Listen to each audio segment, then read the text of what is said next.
And first up to speak with us tonight, Alex Wilson, Ward 13 Hamilton City Councillor. We're going to talk about the good, the bad, and the ugly, looking at 2025. Yeah, thank you so much, Lucia. And hoping to start with the good, actually, not the bad, if we can go back a slide if that's possible. But before we do, I just want to really thank you for that introduction.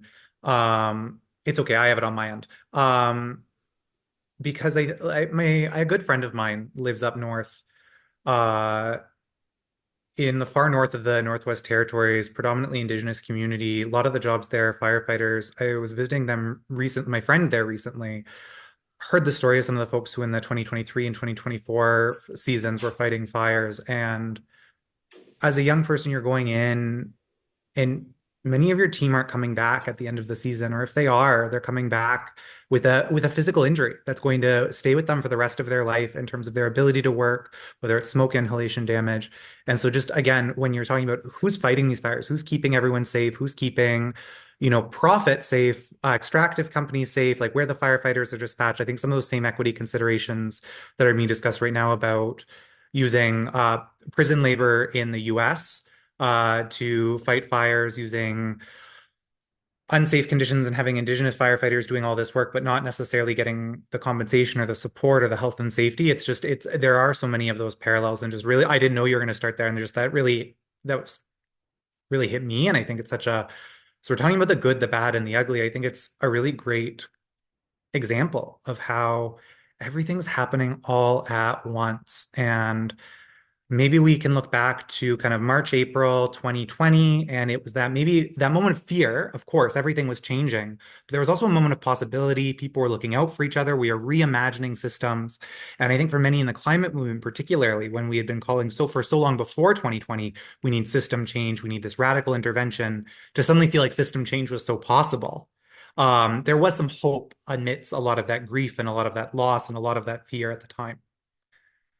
Feels like these past couple of weeks have been another really, really fast moment in history where so much is happening at the international stage, at the national stage. There's just so much breaking all at once. And I think that's why it's so important to reflect on just where we are, the fights we've been a part of, and also where we've been made progress as well. Because surrounded by so much loss, surrounded by so much grief, it's not to say these things are enough. It's not to say, wow, we put a feather in a cap, a pat on our back, and we go home. But it's also to say we're not going to be able to win every fight. Like we're up against and I think that's part of the grief that comes with having these conversations and the check-in and experiencing that despite the fact that in Hamilton for the past couple of years we've had incredible people-powered movements. I think there has been a little bit of a loss of that hope in terms of, well, we did everything right, we won, but the fight just kept happening and the province doubled down. And we're going to kind of talk about those things. I just really want to thank you because I think that's the purpose of today is to kind of experience those feelings as we look at so many different perspectives as to where we're at. So I'm going to quickly go through some of the nice things that have been going on in the past 2 years, or some of the maybe things that aren't perfect. By no means have we got everything right here in Hamilton, but are I think important milestones where 2 years ago we weren't here, for example. So this coming year, something exciting and good to look out for is that the Hamilton Conservation Authority, we have a new strategic plan on that 5-year cycle. And one of those priorities for year one, year two, and that's kind of where we're at, is renewing our strategic land acquisition strategy. We just finished in the east end of the city with the Salt Fleet project. That kind of marked the end of where the restoration plan had got to. We got to build out on the east end, build some of those incredible wetlands that are being put out on the Niagara Escarpment, just in Upper Stony Creek area. What comes next? I know that's a conversation I've had at this webinar series before being elected. I know it's something that people have continued to talk about after. I think that's a really exciting moment to look out for. Participating in the Conservation Authority Advisory Board, when those things come forward, that's an opportunity for citizens to get involved and have your voice heard and participate in something exciting. Not saying, hey, don't make a bad decision, but being invited into an exciting moment to talk about where the priorities are and how we ramp up our land acquisition and land protection efforts. Look out for that in 2025. The City of Hamilton finalized our watershed action plan. That's a really exciting starting point to better have conversations with neighbors, get involved. I mean, an action plan means very little work happens in year one. It's a plan to get things done. And so I think it's important that we've reached that milestone. Now the work actually begins. There's some funding coming forward in the 2025 budget to fund that plan, continuing to get engaged, continuing to do those restoration initiatives. That's for sure there. What we're starting to fund in 2025 is the Dundas wastewater treatment plant expansion. I'm putting that here because I think it is a huge infrastructure project and it is a good news story. Without that investment, it's unlikely we're able to meet the Hamilton Harbor Remedial Action Plan targets for phosphorus into being put out into Cootes Paradise. So having that investment in this infrastructure, making sure that any effluent that's coming out is really wherever technology is going to allow us to be to that highest standard possible, and establishing that standard and establishing that goal with HRAP, Hamilton Harbor Remedial Action Plan partners like the RBG, and getting there together. It's taken a long time, but I'm really, really excited about that next step. And that work is going to not be coming for probably long. The plant probably won't be built till I'm long gone on council, but some of that planning work is going to start right now and some of that saving work. So it actually can be a project just starting in 2025. We've stood up for a firm urban boundary expansion. I don't need to tell the folks on this call. They've been the ones fighting that time and time again. And we're going to get into what's happened since then next. The city of Hamilton's moving forward with green building standards. That's an opportunity to keep engaging. And there's been lots of great engagement by yourself, Lucia, other folks on this call asking the city to keep doing better. But bird-friendly standards are, for example, in there. That's a big win for biodiversity, bird collisions in windows. There's other important pieces on the climate front. The conversation's for sure still happening, making sure we're taking off the biggest bite as we should in this moment, for sure. But that's an exciting moment where we didn't have green building standards this close 2 years ago. And so not perfect, but I really am excited about that work and the public participation in making that better that's happening. Same with our biodiversity action plan. We're moving forward. These are opportunities to engage. One quick planning file win, just that I don't think we got enough kind of conversation about, is a lot of us have been talking about how do we develop in the Airport Employment Growth District when we really maybe shouldn't be developing in the Airport Employment Growth District to protect some of the natural features there. But this development's almost been locked in or pre-approved under Planning Act from 2015 and before. What do we do? How do we assess that differently, knowing better? Well, when the first application came up, I'm not going to say again, council got this perfect, but we took a bold step and really want to thank Councillor Kazar and his team for putting this motion forward to say, once that restoration plan happens for some of those natural features, there's a restoration planting, there's some monitoring of some of the natural features. Those features are actually going to be conveyed back to the city. And so they won't be private land holdings, but they'll be public land holdings with the goal of once they're restored, having public access to them. That's a really exciting way that we should be approaching all types of planning in sensitive areas or adjacent to those sensitive areas, because we shouldn't be doing development in sensitive areas. But when there is that conflict, saying, no, we're going to get public access, it's going to come back into public ownership. That's I think, a really good precedent that was set. I want to thank Councillor Kassar for that. And we have a citizen climate committee that is, I think, just a really exemplary model of what happens when we get community members engaged in governance, the positive challenge and friction that happens when you engage community members in bureaucratic systems. And that's really what I wanted to share, is a lot of these good things feel slower than I think a lot of the good things I was working on before election. They feel like a plan kind of drawn out. And I think sometimes that's frustrating or disappointing as well in a time of such urgency. It's also part of building that power and taking that power into community hands. We're now in it working from an institution. People are engaged in climate committee at City Hall. People are doing this work in an institution. And it's looking a little different as a result. It's going maybe a bit slower than it does on the community side as well.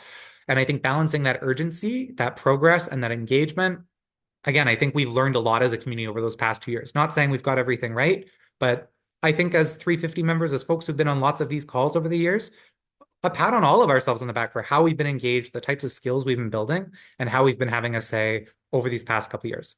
So I think that's a quick recap. Those are some of the good things. Those are the things that keep me excited. There's a lot to talk about, and I just kind of quickly ran through them. Now, unfortunately, it's the bad. It's time for the bad and the ugly. That's less fun. So I think we know what happened next. And this is really just, these slides are where folks can learn more as we're talking about what to look out for in 2025. Not going to go into the full everything you need to know about this. But we know that the Ford government, the provincial Conservative government, has overridden a lot of those strong mandates from municipalities like Hamilton, like our citizens, to have a firm urban boundary. And in fact, what they've allowed is private landowners to say, no, we want to develop ourselves outside of the urban boundary, and as long as it's not greenbelt lands, they can start those applications. There are 4 applications that have already come in, and the area where applications can come in represents over 4,000 hectares of land in the city of Hamilton. Sorry, Lucia, they're in a little bit of a different order, and that's fine with me. Are we able to just go to the map one? That's fine. Yeah, that's okay. Um, I think folks who've seen the AAGD map before, who've seen some of those greenbelt maps before, might know what the white belt is.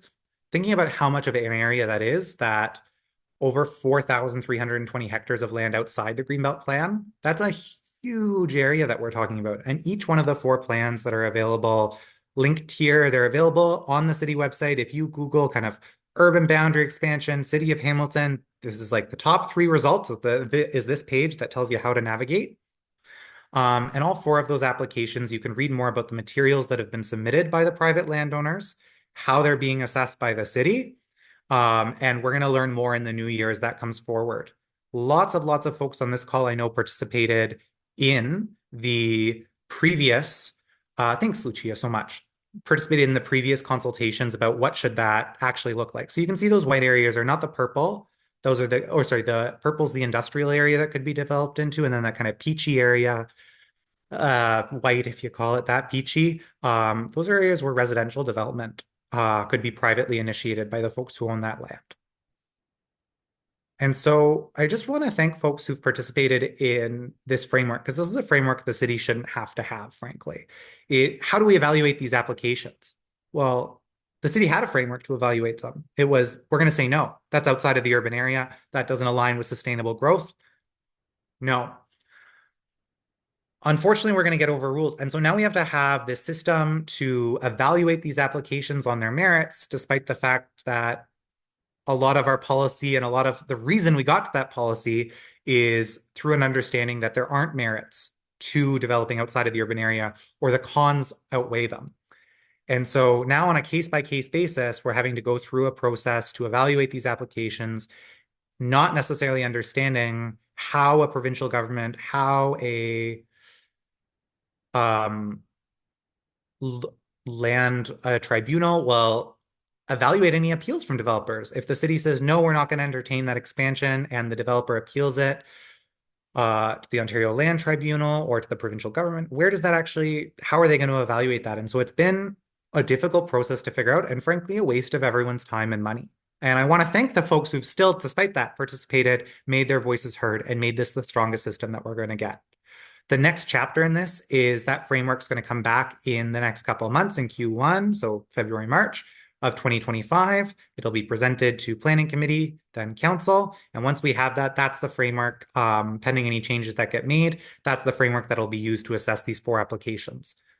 So that's not great news. But I did just want to let folks know how they can track those pieces, where they can find them, and the fact that all of this information is regularly being shared. And I know 350 members have also been sharing updates as where you can find it in those 350 plus as well. So thank you for staying engaged, because that's something that we need folks to get engaged with as those applications come forward. That's something that we want to hear from the public on. A lot of these decisions were made without your input, made by the provincial government to change policy. If that policy change is impacting you, it's so important that you speak out. We want to hear about that. Other things that we know happened are changes to the Conservation Authorities Act. Folks will remember in April 2024, we are having conversations about how they were changing the definition of a watercourse, reducing the area around provincially significant wetlands by 75%, and removing tests that conservation authorities have to consider when they do permitting for applications in hazard lands. Those are the changes that happened back in 2024, but unfortunately it continues. And you can see, the impact here on these next 2 slides. So this is what it was looking like before those changes to the provincially significant wetland buffer. This is Upper Spencer Creek in Ward 13 and Puss Lynch. And then the next slide, you can kind of, if you flip between them, you'll see the difference between that. That's huge. And on our next slide, it talks about what does that actually mean? And I think it's something like 9% of the total regulated area of the HCA was that 75% wetland buffer. So nearly 10% of the total regulated area that was kind of being protected via the Conservation Authority, no longer being protected. That represented 37% of the regulated wetlands in the Hamilton Conservation Authority watershed. Over a third, nearly 40%. Just so much. And so as we kind of keep going into this year, because the bad keeps getting worse, it seems, they've made further changes that came into effect just a couple weeks ago in January 1st of 2025. And I know this is something that we don't necessarily know what the impact is going to be. This is a new change. It's 21 days old. There is no test. This hasn't happened yet. And this is something, again, to look out for in 2025. They've changed how the minister is able to intervene in these types of permits. If a landowner gets a rejection from a conservation authority, says, nope, we don't give you a permit to do this activity. We have concerns it's going to increase flooding, for example. We have concerns it's going to hurt the watershed. They can appeal that. And they've added these right to the minister directly. And they've added these conditions now that the minister can use to say, no, I'm going to give you this permit anyway. And I've included them here because I think they're quite broad, including any matter that, in the opinion of the minister, is in the provincial interest. So watching how the government decides to use those powers they've given that minister, watching which developers, which donors are applying, like those are things that I think transparency advocates need to be paying attention to, because it's so important to see those links between that policy change and who might be benefiting from them. And maybe we should have done this in a different order. It feels maybe bad ending on the ugly. But happy to go into some questions and talk about what this means. But I want to give folks the quickest tax 101, because this is a really boring subject that will make you really angry. The more you, I think, are able to understand it. It's so complicated to follow. But essentially for 2+ decades, there's not been agreement between municipalities, between aggregate companies, so those quarries, those pits, the people who are extracting aggregate from our communities. Think Lafarge Wholesome is the biggest quarry in Ontario, right in Ward 13. Folks in Flamborough know about the quarries. So for 2+ decades, there's no real agreement on how we should be taxing these properties. Different pieces are decided at different times. And now there's an appeal from the owners of the properties and MPAC. They make an appeal. They settle this appeal that owners have had to the Municipal Property Assessment Corporation, the people who set the rates, and they settle in 2017. And they settle basically saying you can treat property that's in aggregate as vacant farmland. So not an industrial use that would have a higher tax class, not a residential use that would have a higher tax class, but as a vacant farmland use, one of the lowest tax classes that exists in Ontario. And so for now, every acre of that quarry, we're charging them at a very low rate. So that was the decision in 2017. Municipalities, including Hamilton, were frustrated. That's millions of dollars every year in taxes. That is not now going from these companies, from these giant corporations to the tax levy, but now everyone else is being asked to reach in their pockets to make up for that amount. So Wellington has a really exciting case. They seek something like 10 times the amount. They are unsuccessful. But what they are successful in is getting a hearing from the ARB, which is basically the OLT of tax appeals, or the provincial tribunal that deals with this body. And they say, do you know what, Wellington? We don't believe that you're right and this should be 10 times the amount that they were charging, but we do hear that your point. And they come up with a finding that substantially increases the amount that quarries and aggregate producers would be paying in 2023. There's some appeals, it goes back and forth. Before we have the ability to actually introduce anything, what happens in winter of 2024, just a couple months ago? Well, the provinces very quietly introduces some new regulations. What's going to happen in 2025? That's the big question now. And so just to go back a little bit and talk about what some of those pieces looked for, if we're okay to go to the next one, Lucia, thank you. So when originally Wellington got their hearing, this is what the news headlines looked like. Wow, that'd be a nice hearing to get in Hamilton. Millions of back taxes from giant corporation offsetting residential levy in 2025. That's the hearing that we could have had. That's the headline that we could be having. But instead, because of this provincial regulation, your taxes are subsidizing polluter profit. I'm not going to go through every single piece on this slide because I think I'm running a little over time, but just to say Small municipalities like Puslinch, like other places where there's heavy, heavy aggregate extraction, have been sounding the alarm since October, November about the impact this is going to have. Not in the slides, I just found it in prepping for this meeting tonight. There's actually a letter from the Minister of Finance to a small rural municipality in Ontario that says explicitly what the goals of the new tax rate are for aggregate properties. They feel that aggregate companies have been overpaying, something that no one agrees with. That back in 2017, except the aggregate companies themselves, back in 2017, it was clear they needed to pay more. That was clear. But instead, the province has introduced these regulations with a goal of saving the aggregate industry $6 million in 2025. $3 million in education savings, not paying into the school board, and $3 million not coming from municipal property taxes by introducing a new tax levy, essentially overriding that various kind of 5-year long case battle back and forth that Wellington got. That, it would have been case law for Hamilton in our appeals, would have been case law in other cases. We might have had that multi-million-dollar headline for 2025, but instead, because of actions that our local representatives took, this is a regulation that MPP Skelly's government, Flamborough MPP, put forward.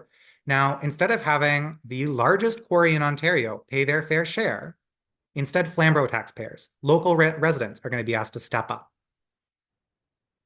Well, what does this have to do with biodiversity? What does this have to do with the climate? Last slide from me. Oh, sorry, not last slide, but if we can skip to the last slide. Well, quarries and aggregate extraction is a climate bomb. Between the beginning of the Industrial Revolution and now, or 1950 and now, so not even the beginning of the Industrial Revolution, a cherry-picked Industrial Revolution, almost 0.5% of global emissions have come from this one company that owns the quarry in Ward 13. They're not the only quarry producer in Ontario. They are the largest by far. 0.5% of global emissions, double the amount of Switzerland, their home nation where they're based out of. But in 2023, Lafarge Holcim was very proud to share with investors that for every $5 they got, one of them was straight profit. They had a 21% margin in 2023. So what's next for Lafarge Holcim? Well, they're currently working on a $30 billion spinoff of their North American operations, attempting to put those out on the US Stock Exchange, essentially as a separate company that folks can buy into. Do they need your help this tax season? That's, I think, the ugly piece of this, and it paints a picture that residents have been really concerned about, that folks with insider connections, folks with access to power are able to get the things that are best for them. Meanwhile, as people and planet suffer under wildfire, under flooding, as we try and build these big systems and make these changes, engage in policy, folks seem to have backdoor access to getting the results they want. So I think that's certainly the ugly to watch out for in 2025. And as you're getting your municipal tax bill, I think it's something to reach out to your provincial MPPs about and ask, do they support your municipal tax dollars subsidizing one of the richest companies in the whole world? Thanks, Alex, for going through that. And yeah, it just seems so unbelievably unfair at a time where, of course, everyone currently is talking about the budget and thinking about the budget. This idea of paying really low taxes as if somehow they earned that aggregate in the ground and shouldn't be paying the people who live in that area for, frankly, the privilege to, as you've said, pollute and to extract massive amounts of profit from that very land. Very quickly, I didn't see any questions in the chat, but if anyone has a question for Alex, feel free to raise your hand or put it in now.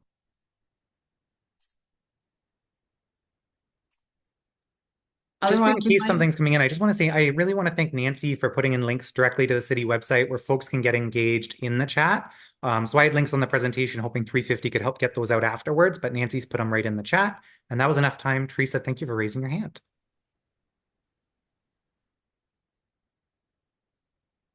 Alex, could you possibly get this out to the public? I don't think a lot of people know this. People are complaining all the time about taxes, and yet this company's getting away with murder. Is there any way you can put that out to the public? Yeah, thank you so much, Teresa. So as I said, we've been in appeal at the city. And so when we're in legal action, it makes it difficult to talk about the legal action you're in. One of the nice things that the province has done with this new regulation is it renders a lot of that legal action moot, because they've said what the answer is. They've said it's to give the quarries a discount. And so absolutely, I've been waiting to talk about this for quite some time. And I think as we get into the new year, especially as we close out some of those legal appeals and more information that's Hamilton specific can come forward, really, really excited to be doing that. This is, I guess, the early release, if you will, because a lot of these changes happened in November of 2020. The regulation was announced in October 2024. You're only beginning to see municipalities looking at what this looks like in November, December. That letter from the minister, I just found this afternoon myself. It's not, on the ministry website anymore. I found it in the minutes of a small town municipality from December. So absolutely, that's the plan, and wanted to share with folks on this call tonight some of that information now, so you can look out for it when it comes, and talk to your friends and neighbors, and share some of that information with them as more maybe professional pieces are coming out. But certainly, I think this is something people need to raise their voices on. If this is if you don't think that's fair, the province needs to hear you. And so thank you so much, Teresa. More to come for sure, but really appreciate that. Awesome. Thanks, Alex, so much for coming and presenting on that. I'm going to pass it along to Brian to speak about our next topic, planning to protect Hamilton's biodiversity. Thanks very much, Lucia, and thanks for everyone attending tonight. It's a great crowd online this evening, and maybe I think I've got some slides there to pull up as well. And what I wanted to talk about tonight was some work that I've been doing, looking at the city's land use planning system in terms of how it protects biodiversity, and then making some suggestions on how it can be improved. And I know Councillor Wilson sits on the planning committee, I believe, and does this kind of work as I did once upon a time. And I just wanted to acknowledge former Councillor Braden, I think is here tonight as well.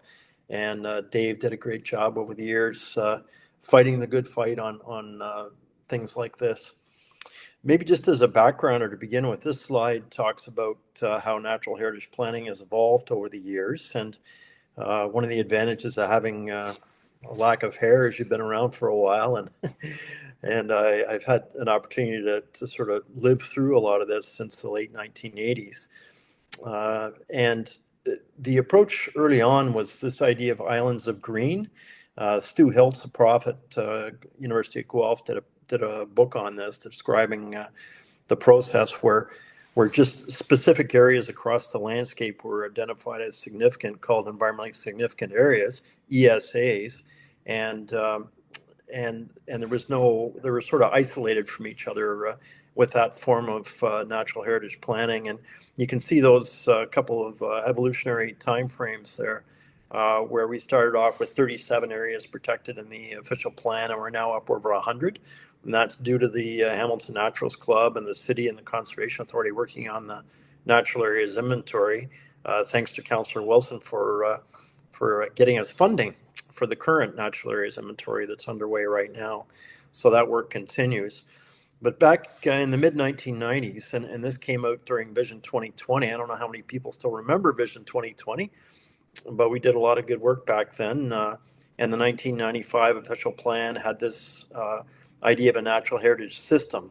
So from islands of green, isolated areas, to a connected system with those significant areas, but also linkages between them, looking at it more on an ecological basis rather than an isolated basis. So that's the evolution. And today, if you go to the official plan, you'll see a natural heritage system with all those areas and suggested linkage corridors between the areas. The next one, please.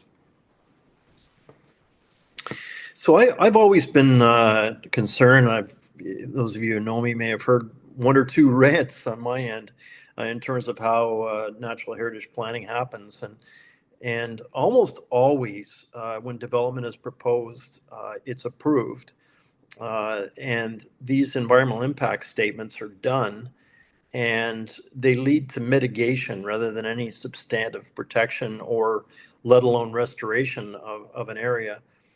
Through the land use planning process. So it's always been a great frustration to me. So rather than just carrying on ranting, I thought I'd ask the city planning department for some examples so I could review them and work through and understand that process, the behind the scenes process that you don't always pay attention to as a councillor because you're more big picture, and a lot of folks here wouldn't have access to that. So I asked for 10 environmental impact statements, EISs, and those were reviewed by the Environmentally Significant Area Impact Evaluation Group, or ESAG is the acronym. And city natural heritage planning staff also comment on those environmental impact statements. So I received all that information and have been pouring through it over the last couple of months. And I wanted to understand how that process works and what really happens behind the scenes. And I met with one of the best consultants doing this kind of work, Jim Dugan and Associates, to try and ground some of the stuff that I thought I was seeing with someone who's done dozens and dozens of these over the years. And he's same age as me, so he's been involved since the actually probably 1980s on this stuff and knows about how it's evolved. So I'm working on a report that'll explain that process, findings on what that process has led to, and then recommendations on how it needs to change, specifically through the natural heritage policy being reviewed in the official plan over the next little while. So we'll all have an opportunity to comment on that in the next little bit. Next one, please. So the interesting thing is when you look at the official plan policies, they read pretty good. You can see two of them there, and preserve and enhance, shall not negatively impact, no negative impacts, connectivity should be maintained, and where possible, one of those awful phrases, where possible, or whenever, we need to get rid of all those phrases, where possible, enhanced, actually improved. So there is a policy basis for doing a much better job of natural heritage planning currently, and then I think we need to make some significant changes. So the problem with the current approach, I touched on it, but one of the most interesting things is that the properties in question already are pretty ecologically dysfunctional due to the history. So mostly agricultural land, and there's lots of roads often in these areas that have been built over the years, and then adjacent developments adjacent to the current development proposals that we're seeing. So if they do an environmental impact statement on that property, they don't find very much. Surprise, surprise. It's already been negatively affected over the decades. So a need for a different approach, which I'll talk about in a moment. And the EISs are very specific to the subject property, the development property, and they don't do a good job at looking at where the next part of the natural heritage system is. It is supposed to be a system, not isolated islands of green. And linkages to other parts of the natural heritage system. And as I mentioned earlier, the focus is on mitigating development. So development's going to happen, and the idea is to clear out, any wetlands and stuff that are in the way. You're very familiar with that approach, and put in development. So it's a mindset and a culture that has evolved over the decades, and the city is part of that, how the city processes this stuff. And it also is a tremendously time-consuming for the developer and for the city and everybody else. There's an average of 3 of these environmental impact statements, about 200 pages each, a lot of reading per development due to the back and forth. The city comments, city staff comment, and it's back and forth. And something I forgot to mention a moment ago, and I just want to do that. The city's natural heritage planner, you might say, well, what's she doing about this? Well, I can tell you, her name is Melissa, for those of you who might know her. She's a rock star. Her comments kick butt. So it's been tremendously gratifying to read how hard she fights for natural heritage. Probably not something we all would know. The end result is not always anywhere near what Melissa would like to see. In the planning process, all this stuff is behind closed doors. The environmental impact statements, you haven't seen them. The comments from ESAG or the comments from city staff, Alex and the gang and us, we see it when it gets to planning committee, but that's right at the end of the process. And so much has happened, 3 to 5 years plus of planning before we see it. So there's actually a recommendation a couple of years ago from the previous natural heritage planner, Kathy Plaus. Kathy was tremendous. And she recommended making all this stuff, putting all this stuff online. And I think that was approved by the committee at the time, yet it's never happened. So that's something for us to work on. Next one. So with all the reviewing these 10 EISs and looking at how the process works and the current policies, and thinking about how a lot of these lands are severely compromised to begin with, let alone adding a bunch of warehouses or whatever. So every development, really, there has to be a net gain of habitat. Given the biodiversity crisis, we can no longer dink around with trying to protect little bits and pieces. We need to get substantial gains on any development that is going ahead, and that's something that needs to be supported by policy goals and specific policies and environmental impact statement guidelines, stuff like that in the official plan to get more habitat, but also the ecological functions that wetlands serve, that individual trees with carbon benefits, and water courses, of course, as well, the streams that flow through these areas. So to revise the policies is our next step. And then to actually ask the city to do an additional piece of work. And it's to actually look at that whole natural heritage system and map out the enhancement opportunities in and around that natural heritage system, expanding the forest. The forest needs to be expanded a certain amount to secure more forest interior habitat. The wetlands need to be protected. And there's all sorts of things that could be identified. And actually, strangely enough, and Don McLean's not going to like this, but Dugan did a study as part of the Red Hill Expressway project where they identified about 25 or 30 restoration things to do to build. So that was done proactively ahead of time. Unfortunately, the highway, despite our battles over the years, what was going ahead. So those areas were identified. So we need to do that through this natural heritage system so that the developer is presented with this. You're developing in this area, you've got to do this restoration work. And then set targets across that whole natural heritage system and throughout the city. How much forest cover do we have? How much do we need? How many percent wetlands do we have? And how much interior forest? And all these targets have been developed by Environment Canada, a document called How Much Habitat is Enough? And that's available online if you wanted to search for that. So we need to measure ourselves against those targets and adopt them. And then finally, as much as we look at the developers as the enemy, and often they are, but we've got to work with them to explain this process. And maybe there's some benefits to do fewer environmental impact statements, agree ahead of time based on that study that is identified in number 3 there, is that here's actually how to improve this property from what we see today as you develop. So that's something else that needs to happen. Next one. So 2 examples to wrap up, and this is one in the wheelhouse of this group and Nancy Hurst in particular. 370 Gardner Road East in the AGD, the Aerotropolis, and the proposals for 10 warehouses, 49 hectare agricultural property.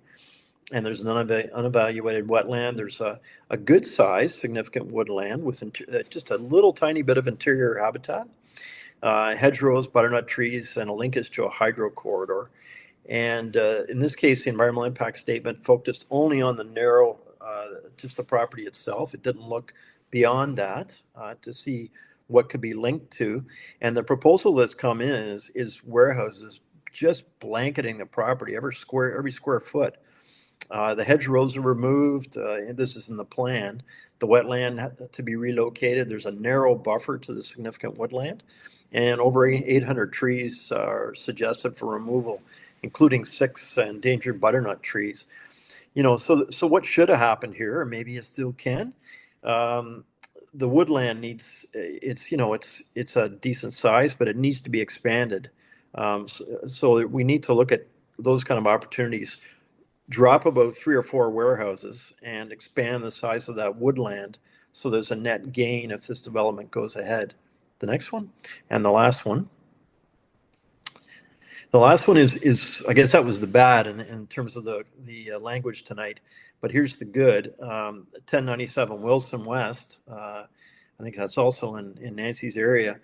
Hotel going in along Wilson, 18 hectares, agricultural land again, but it's right beside a really significant, environmentally significant area, wooded with lots of interior habitat. So the area around the development is very significant. So here's a consultant. It's actually Dugan and Associates, who looked at a much larger area than just the 18 hectare property, and they looked at historical air photos so they could see what was there and what you might be able to restore too. And they committed through a landscape restoration plan that was agreed to at the Ontario Land Tribunal to remove large amounts of buckthorn and other invasive plants that had grown over the years. Agricultural land, if left fallow, will come back in a successional habitat. But as we know, the invasives move in and take over, so it's not great. So they'll be removing all that stuff as part of the development. Much wider buffers to the natural areas. This unevaluated wetland in the GRSA, the Grand River Conservation Authority watershed, which currently dries up in June. So the spring peepers that were calling in April and laying their eggs are out of luck. So there's a way to restore the water balance in that wetland. And then there's linkages to the Jerseyville Road Woodlot ESA as well installed. So this can be done, and that's the good, I guess. And all of this sort of assumes that development probably will go ahead in a number of areas, but that we need to get net gains of habitat contributing to that ecologically functional natural heritage system across the whole city. Thanks. Oh, thanks, Brian. I'm going to start off with a question, and if everyone else has one, feel free to pop it in the chat or to raise your hand. But I wanted to ask about this sort of how to combat shifting baseline syndrome, right? This idea that once some of these developments go ahead and you don't see that clear path anymore because things are being taken out of these natural heritage systems, how do you go and enshrine something in planning to make sure that we do look at it in that holistic way? I know you mentioned here historic air photos. What sort of provisions could we put into our planning to think about restoring these things? Mm-hmm. Yeah, what comes to mind, Lucia, for me is that examination of the restoration opportunities proactively. And you want the city to do that. You don't want the developers to do that. In fact, why should they? That's not their interest. But to actually look at the current natural heritage system, which is substandard, it's ecologically substandard. It doesn't meet those targets that is the how much habitat is enough document. But to actually identify where restoration should occur, so the linkages are in place, the wildlife can move between areas, the forests are large enough for those forest interior birds, the neotropical migrant songbirds will be able to breed successfully. So the idea is that there is a minimum ecological integrity that you need to see in your natural heritage system. If you don't have that, if you're not getting it, you might as well pack it in. There are limits. There are key amounts of habitat that we need. So we need to try and achieve those. And I think it's largely moving from the mitigation approach to the restoration approach. And we're hoping, of course, that the restoration economy, with all these people getting involved in fixing the ecosystems, will be the economy of the future. And I'll just open up. Does anyone else have anything else before we let Brian off the hook? All right. Thank you so much for sharing. Really looking forward to the report and really interested to see how that might feed into something like a Restore Hamilton Plan 2.0, which I know many people here on this call were part of delegating about that the first time around, and maybe armed with a little bit more detailed under the hood look from someone like yourself, we'll be able to pull it off the second time. So thanks so much, Brian, for your work. Thank you. Dawn is going to give us an update on the Garner Marsh.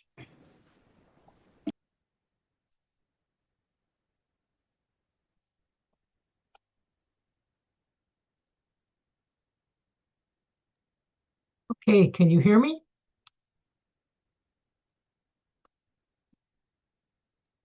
I can hear you. Good, okay, No good. problem. All right, thanks very much, and thanks for the Alex and Brian's presentations. Mine is quite short, but I just wanted to give you a bit of an update on what's happening with a property that we have worked very hard to protect, which is the site of proposed development on the map that you're seeing. The Garner Marsh is in the middle of that property, and we've had quite a history on that. So let me just give you a very brief background on that. There has been a threat to that Garner Marsh for about 5 years now from an Alberta Crown Corporation called AIMCO, Alberta Investment Management Corporation. It's a government Crown Corporation, and it has a plan to install 5 warehouses on that property, over 200 truck bays, over 1,000 parking spaces. And in order to do that, in the way that they want to do it, they would like to, what they call, relocate the marsh. And of course, marshes can't be relocated in a real world, but that's what they have sought to do. And they sought a permit from the Conservation Authority, the Hamilton Conservation Authority, in 2021. And after over 200 letters from residents, that permit was rejected. And I suspect that many of the people sitting on this call were among those who wrote letters to the Conservation Authority at that time. So that permit rejection was appealed to the Ontario Land Tribunal.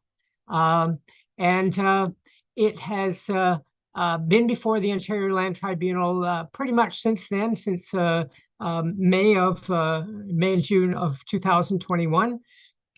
It was there for 855 days, and then suddenly it was dropped in November. And the developers explained that their intent, and they have followed through on this, was to replace that application, which they were appealing the rejection of, and file a new permit application. So we understand that they have filed that new permit application, but that it is incomplete. So the HCA staff who review these have sent it back to them. And so we do have a situation now where the marsh inhabitants will see another spring. We've been working on this, as I say, for 4 years now, and there will be another spring at least for the Garner Marsh.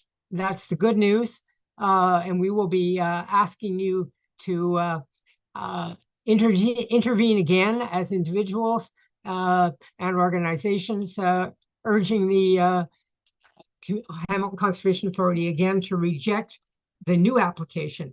The new application is being filed because the rules got changed. They got changed by the provincial government. So as was mentioned earlier in one of the slides, the conservation authorities can no longer defend the existing wetlands in their permit approvals and rejections using things like ecology and wildlife and habitat and those sorts, and the implications for pollution that changes might impose.